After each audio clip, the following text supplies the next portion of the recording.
Just a reminder that the Missing Witches fundraiser for Native women's shelters is happening now throughout the month of May.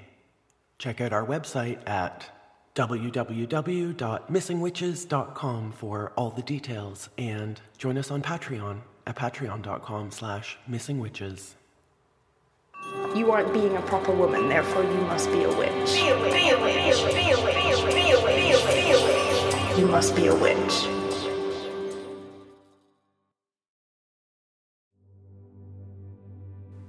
Horses have evolved as prey animals. Their instinctive flight response and much of their complex interaction with a herd have grown from this basic premise: escape or be eaten. They, like Ipsita Roy Chakraverty suggested of strong women and witches, are hunted. Don't you feel like this? In some big or small way, saddled under the weight of these interesting times of uncertainty and inequality? Don't you sometimes feel like prey? Like the only options are to escape or be eaten? Like maybe your only function is to carry the world on your back. Your family, your boss, your friends, taking on their weight to get them where they're going faster? A beast of burden, carrying expectations like sacks of grain? Like Boxer, the horse from Animal Farm whose response to everything was, "I will work harder." Like Boxer, who became glue. Maybe this accounts for the horse girl phenomenon, so common it's become a meme defined thusly. A horse girl is someone whose life revolves around horses. Horse girls can be of any age, although the term typically refers to young women, aged 10 to 29. In grade 4, one of my classmates decided she was a horse and proudly whinnied through lunch hour, flicking her long yarn tail. Maybe young women love horses because they can relate, because they can be safe with each other and ride together with wind in their manes, collaborating to temporarily escape forced domesticity or worse. But think on this. The head of an equine herd in the wild is an older mare, not a stallion. The lead mare is unambiguous in her communication, has the trust of other members of the herd, and while her behavior might not always win her friends, she is always respected. You are horse kin. Dr. Hange, presenting a review of her research at the Equine Research Foundation into equine cognition, perception, behavior, and training to the annual convention of the American Association of Equine Practitioners in 2005, said, "People proclaim that horses react only by instinct, that they are just conditioned response animals, that they lack advanced cognitive ability, and that they have poor visual capabilities. However, most recently and unexpected by many, Equine Research Foundation horses have solved advanced cognitive challenges involving categorization learning and some degree of concept formation. Horses have been under-fucking-estimated. They are smarter than people give them credit for. You too. Those who have seen you as prey have no clue how smart and strong you are, how powerful you have always been. Remember, inside every gentle horse is a wild horse." Abigail Boatwright, a horse trainer writing for Horse Illustrated magazine, reminds us inside every gentle horse is a wild horse.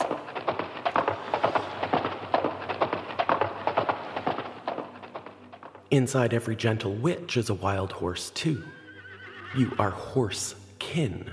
You are wild beyond all domesticity. Present us, whispering, with a sugar cube, and we may decide to give you a ride, help you carry your load.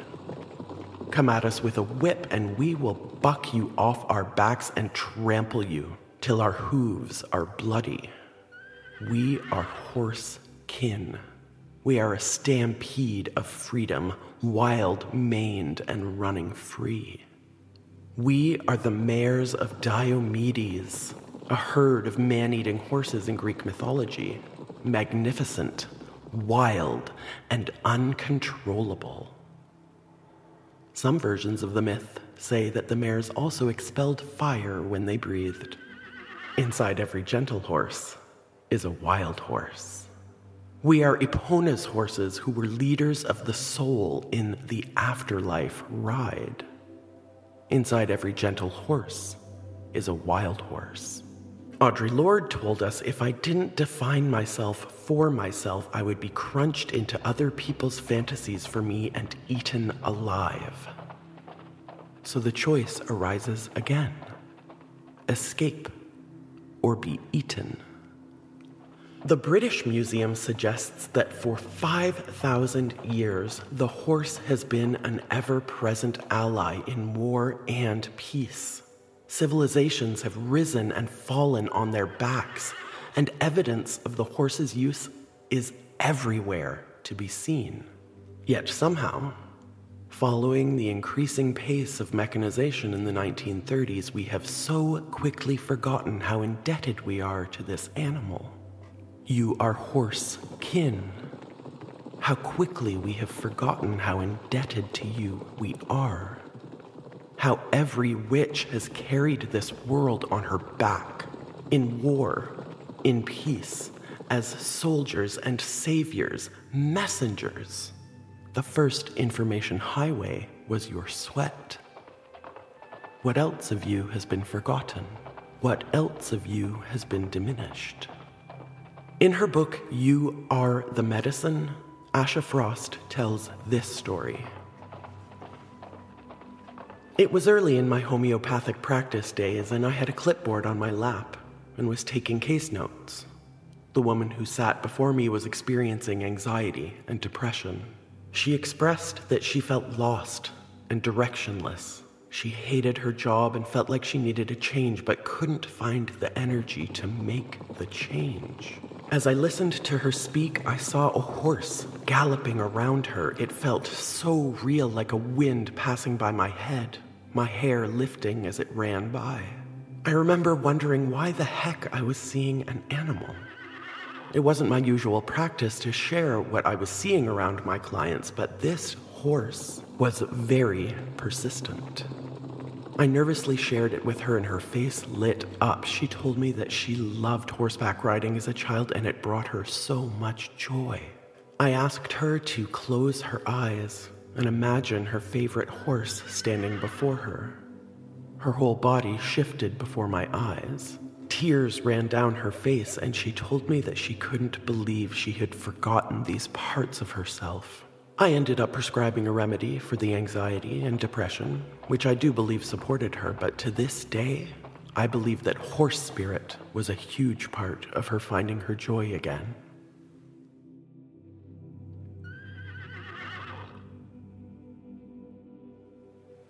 So let us escape together. Let us be wild, magnificent, and uncontrollable, strong, smart, capable, and fast. Let us find our joy.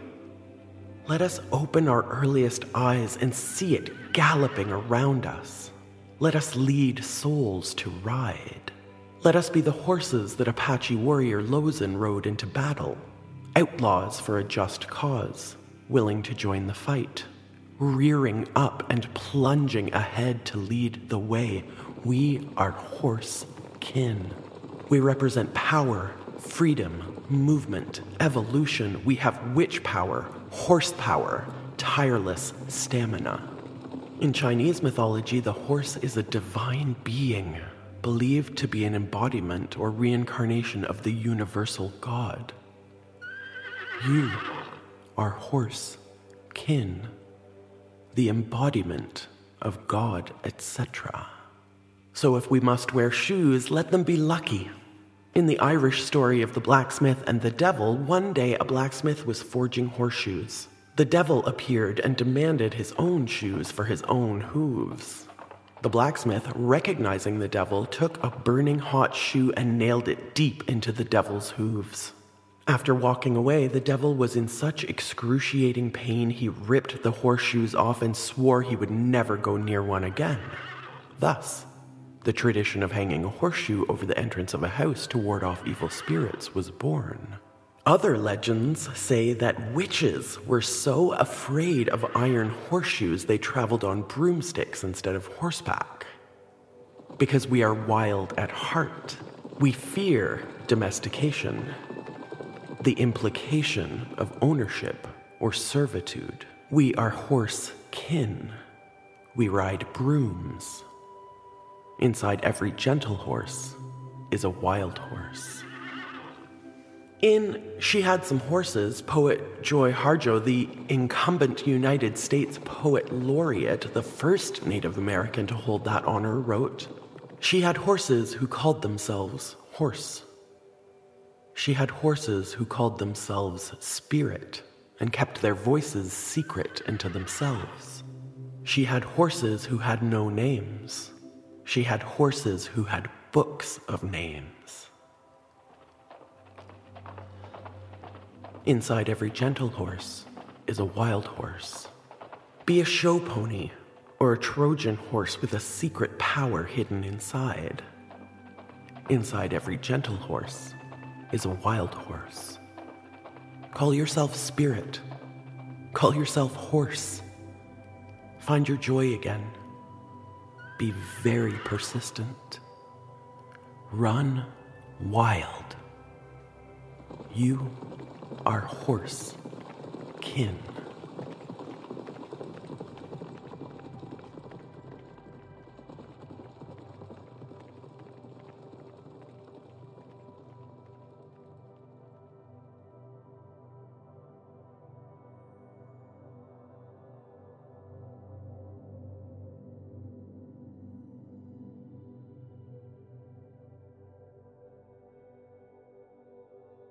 You aren't being a proper woman, therefore you must be a witch. Be a witch. Be a witch. Be a witch. Be a witch. Be a witch. Be a witch. You must be a witch. Just a reminder that the Missing Witches fundraiser for Native Women's Shelters is happening now throughout the month of May. Check out our website at www.missingwitches.com for all the details, and join us on Patreon at patreon.com/missingwitches.